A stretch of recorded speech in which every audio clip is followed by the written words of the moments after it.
Karna ಧಾರಾವಾಹಿಯ ಪ್ರಸಾರಕ್ಕಾಗಿ ಮುಕ್ತಾಯಗೊಳ್ಳುತ್ತಿದೆ G ಕನ್ನಡದ ಜನಪ್ರಿಯ ಧಾರಾವಾಹಿ. ಹೌದು, ಕರ್ಣ ಧಾರಾವಾಹಿಯು ಅತಿ ಶೀಘ್ರದಲ್ಲಿ ಜಿ ಕನ್ನಡ ವಾಹಿನಿಯಲ್ಲಿ ಪ್ರಸಾರವಾಗಲಿದ್ದು, ಕರ್ಣ ಧಾರಾವಾಹಿಯ ಪ್ರಸಾರಕ್ಕಾಗಿ ಜಿ ಕನ್ನಡ ವಾಹಿನಿಯ ಮತ್ತೊಂದು ಜನಪ್ರಿಯ ಧಾರಾವಾಹಿ ಮುಕ್ತಾಯಗೊಳ್ಳುತ್ತಿದೆ. ಹಾಗಾದ್ರೆ ಕರ್ಣ ಧಾರಾವಾಹಿಯ ಪ್ರಸಾರಕ್ಕಾಗಿ ಮುಕ್ತಾಯಗೊಳ್ಳುತ್ತಿರುವ ಜಿ ಕನ್ನಡದ ಆ ಜನಪ್ರಿಯ ಧಾರಾವಾಹಿ ಯಾವುದೆನ್ನುವುದನ್ನ ಇವತ್ತಿನ ವಿಡಿಯೋದಲ್ಲಿ ನೋಡೋಣ ಬನ್ನಿ. ಅದಕ್ಕೂ ಮೊದಲು ನೀವಿನ್ನು ನಮ್ಮ ಯೂಟ್ಯೂಬ್ ಚಾನಲ್ ಅನ್ನ ಇದುವರೆಗೂ ಸಬ್ಸ್ಕ್ರೈಬ್ ಮಾಡಿಲ್ಲ ಅಂದರೆ ಈಗಲೇ ಸಬ್ಸ್ಕ್ರೈಬ್ ಮಾಡಿ. ಹಾಗೆ ಕೆಳಗೆ ಕಾಣಿಸ್ತಿರೋ ಬೆಲ್ ಐಕಾನ್ ನಲ್ಲಿ ಆಲ್ ಆನ್ ಆಪ್ಷನ್ ಸೆಲೆಕ್ಟ್ ಮಾಡಿ. ಇದರಿಂದ ಪ್ರತಿ ವಿಡಿಯೋ ನೋಟಿಫಿಕೇಶನ್ ನಿಮಗೆ ತಪ್ಪದೆ ಸಿಗುತ್ತೆ. ಬನ್ನಿ ಈಗ ವಿಡಿಯೋ ಸ್ಟಾರ್ಟ್ ಮಾಡೋಣ. ಜಿ ಕನ್ನಡ ವಾಹಿನಿಯಲ್ಲಿ ಕರ್ಣ ಧಾರಾವಾಹಿಯ ಮೊದಲ ಪ್ರೋಮೋ ರಿಲೀಸ್ ಆಗುತ್ತಿದ್ದಂತೆ ಒಂದೇ ದಿನದಲ್ಲಿ 6 ಮಿಲಿಯನ್ಗಿಂತಲೂ ಹೆಚ್ಚು ವ್ಯೂಸ್ ಗಳನ್ನ ಪಡೆಯುವ ಮೂಲಕ ಪ್ರೇಕ್ಷಕರಲ್ಲಿ ನಿರೀಕ್ಷೆ ಹೆಚ್ಚಿಸಿತ್ತು. ಅಷ್ಟೇ ಅಲ್ಲದೆ ಕಿರಣ್ ರಾಜ್ ಅವರು ಕರ್ಣ ಧಾರಾವಾಹಿ ಮೂಲಕ ಮತ್ತೆ ಕಿರುತೆರೆಗೆ ಎಂಟ್ರಿ ಕೊಟ್ಟಿರುವುದು ಜನರ ನಿರೀಕ್ಷೆ ಹೆಚ್ಚಿಸಲು ಕಾರಣವಾಗಿತ್ತು.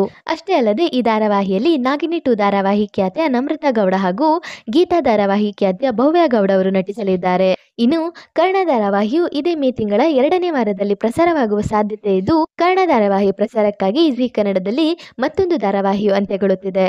ಹೌದು, ಜಿ ಕನ್ನಡದಲ್ಲಿ ಪ್ರಸಾರವಾಗುತ್ತಿರುವ ಪುಟ್ಟಕ್ಕನ ಮಕ್ಕಳು, ಸೀತಾರಾಮ ಹಾಗೂ ಶ್ರೀರಸ್ತು ಶುಭಮಸ್ತು ಈ 3 ಧಾರಾವಾಹಿಗಳಲ್ಲಿ ಯಾವುದಾದ್ರೂ ಒಂದು ಧಾರಾವಾಹಿಯು ಮುಕ್ತಾಯಗೊಳ್ಳುವ ಸಾಧ್ಯತೆ ಇದೆ ಎನ್ನುವ ಸುದ್ದಿಗಳು ಹರಿದಾಡುತ್ತಿದೆ. ಹಾಗಾದರೆ ಈ 3 ಧಾರಾವಾಹಿಗಳಲ್ಲಿ ಯಾವ ಧಾರಾವಾಹಿಯು ಮುಕ್ತಾಯಗೊಳ್ಳುತ್ತಿದೆ ಎಂದು ನೋಡೋದಾದ್ರೆ, ಈ 3 ಧಾರಾವಾಹಿಗಳಲ್ಲಿ ಶ್ರೀರಸ್ತು ಶುಭಮಸ್ತು ಧಾರಾವಾಹಿಯು ಮುಕ್ತಾಯಗೊಳ್ಳುವ ಸಾಧ್ಯತೆ ಇದೆ. ಹೌದು, 700 ಸಂಚಿಕೆಗಳನ್ನ ಕಂಪ್ಲೀಟ್ ಮಾಡಿರುವ ಶ್ರೀರಸ್ತು ಶುಭಮಸ್ತು ಧಾರಾವಾಹಿಯು ಸದ್ಯದಲ್ಲೇ ಮುಕ್ತಾಯಗೊಳ್ಳುವ ಸಾಧ್ಯತೆ ಇದ್ದು, ಶ್ರೀರಸ್ತು ಶುಭಮಸ್ತು ಧಾರಾವಾಹಿ ಮುಕ್ತಾಯಗೊಂಡ ನಂತರ ಕರ್ಣ ಧಾರಾವಾಹಿಯು ಪ್ರಸಾರವಾಗಲಿದೆ. ಹೌದು, ಜಿ ಕನ್ನಡದಲ್ಲಿ ಶ್ರೀರಸ್ತು ಶುಭಮಸ್ತು ಧಾರಾವಾಹಿಯು 6 ಗಂಟೆಗೆ ಪ್ರಸಾರವಾಗುತ್ತಿದ್ದು, ಶ್ರೀರಸ್ತು ಶುಭಮಸ್ತು ಧಾರಾವಾಹಿಯು ಮುಕ್ತಾಯಗೊಂಡ ನಂತರ ಉಳಿದ ಧಾರಾವಾಹಿಯ ಸಮಯದಲ್ಲೂ ಸಹ ಬದಲಾವಣೆ ಆಗುವ ಸಾಧ್ಯತೆ ಇದೆ. ಆದ್ದರಿಂದ ಕರ್ಣ ಧಾರಾವಾಹಿಯ ಪ್ರಸಾರಕ್ಕಾಗಿ ಶ್ರೀರಸ್ತು ಶುಭಮಸ್ತು ಧಾರಾವಾಹಿಯು ಮುಕ್ತಾಯಗೊಳ್ಳುತ್ತಿರುವ ಬಗ್ಗೆ ನಿಮ್ಮ ಅನಿಸಿಕೆ ಏನೆನ್ನುವುದನ್ನು ಕಮೆಂಟ್ ಮೂಲಕ ತಿಳಿಸಿ. ಹಾಗೆ ಈ ವಿಡಿಯೋ ನಿಮಗೆ ಇಷ್ಟ ಆಯ್ತು ಅಂದ್ರೆ please like, share and subscribe to my YouTube channel.